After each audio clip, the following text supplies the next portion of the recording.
Olha só, eu estou fazendo esse vídeo, mas já sabendo que provavelmente eu vou me arrepender de ter gravado esse vídeo e muito mais de ter postado. Mas depois a gente vê isso. Fica comigo até o final aqui, se você é músico, sobretudo se você é músico que toca na igreja. É claro que o músico, ele é influenciado, e por que não dizer doutrinado, por aquilo que ele ouve, sobretudo no seu primeiro momento em que ele decide ser músico. Ele começa a ouvir música de uma forma diferente. E isso vai exercer sobre ele uma grande influência. E se você é um músico que toca na igreja, né, e cresceu na igreja, e nasceu nos anos 80, anos 90, assim como eu, a sua influência musical certamente era aquilo que você ouvia nas igrejas, ou até mesmo nas rádios, as músicas de sucesso da época. Assim como eu tenho uma grande influência até hoje, mesmo ouvindo outras coisas, mesmo ouvindo outros estilos, pesquisando outros ritmos, eu tenho ainda uma grande influência dessa época. E o que se tocava na rádio nos anos 90, 2000? Se tocava na rádio, isso aqui, ó.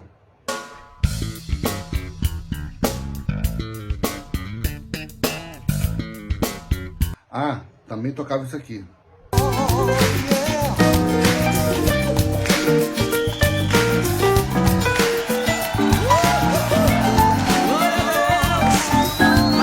Mais um exemplo, esse aqui também.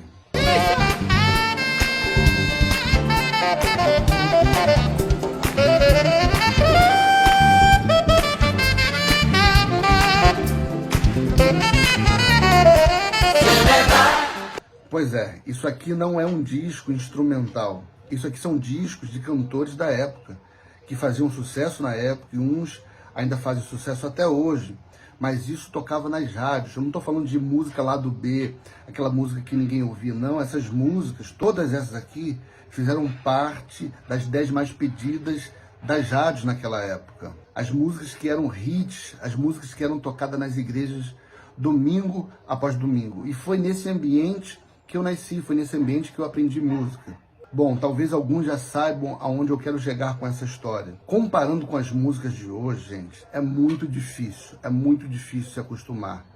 Porque a base musical da qual eu cresci foi essa, com arranjos, com solos, com harmonias mais sofisticadas, e ter que hoje quase que receber goela abaixo, perdão da expressão, músicas com 4 acordes é um pouco mais difícil, é um exercício que eu tenho que fazer. Ah, Danilo, então quer dizer que nas igrejas só tem que ter músicas complexas? Não, não é isso. Não é isso que eu estou dizendo. O que eu estou dizendo é o seguinte: não precisamos ter apenas esse estilo de música que todo mundo agora chama de worship, né? A influência do pop rock. É uma espécie de U2, só que não exatamente um U2, mas grande influência assim do U2, do Coldplay, dessas bandas de pop rock. É claro que você pode ter sim esse estilo na igreja, esse ritmo na igreja, esse tipo de som na igreja. Eu não sou contra. Alguns amigos meus nem querem ouvir disso, nem querem ouvir falar de worship, desse pop rock. Eu, pelo contrário, o problema é quando só temos um estilo de música na igreja, só temos uma roupagem, um tipo de harmonia, um tipo de canção na igreja. Por exemplo, nos anos 90, nos anos 2000, nós ligávamos a rádio e ouvimos artistas como Cassiane, por exemplo, que naquela época fazia um som com influência da música do Nordeste do país, com acordeon, com metais, com muita percussão. Mas depois da Cassiane, nós ouvimos Novo Som, por exemplo, que é uma banda que tinha influência da música pop, anos 80, anos 90, com altos solos de guitarra, solos marcantes. E passava a música, o próximo que tocava era o Cláudio Claro, um artista que tinha influência também da música brasileira, mas já com uma pegada um pouco mais congregacional, com muita música de celebração, como Videira, por exemplo. E também não podemos esquecer das baladas, como O Pão da Vida, música que varreu o país inteiro. Ou seja, havia diversidade. E o problema de hoje, que além do empobrecimento musical, não há mais diversidade.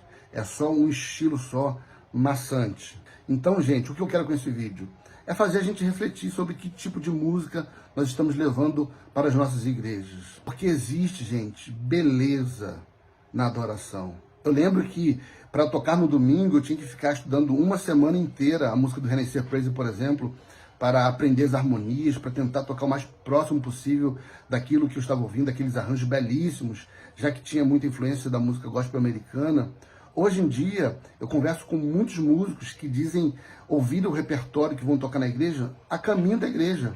Eles falam: Danilo, eu ouço o repertório no caminho da igreja, no carro, porque são músicas que têm 4 acordes, as mesmas levadas, o mesmo ritmo, ou seja, eu consigo aprender o repertório em 20 minutos, que é o trajeto da minha casa para a igreja. Naquela época não tinha esse negócio de aprender o repertório em 20 minutos.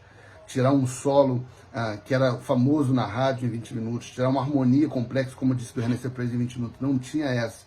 Você tinha que estudar. Então, antes de acabar sendo apedrejado aqui na internet, eu torno a dizer, eu não sou contra o pop rock, o worship, não sou contra isso. Eu acho que tem o seu lugar. Na minha igreja, inclusive, tem também essa música, claro que com um outro tipo de interpretação, mas o ponto é, não necessariamente precisamos ter apenas esse estilo.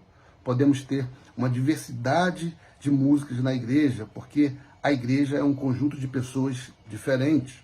Então, é válido nós pensarmos sobre isso. E, aliás, antes que eu esqueça, se eu hoje gosto de música um pouco mais, vamos dizer assim, rebuscada, eu não gosto muito desse título, mas como alguns chamam, a culpa não é minha. A culpa é dos músicos, dos produtores que fizeram música na década de 90 e na década de 2000. Eu aprendi ouvindo esses caras. Então, quer reclamar? Reclama com quem me ensinou. Valeu.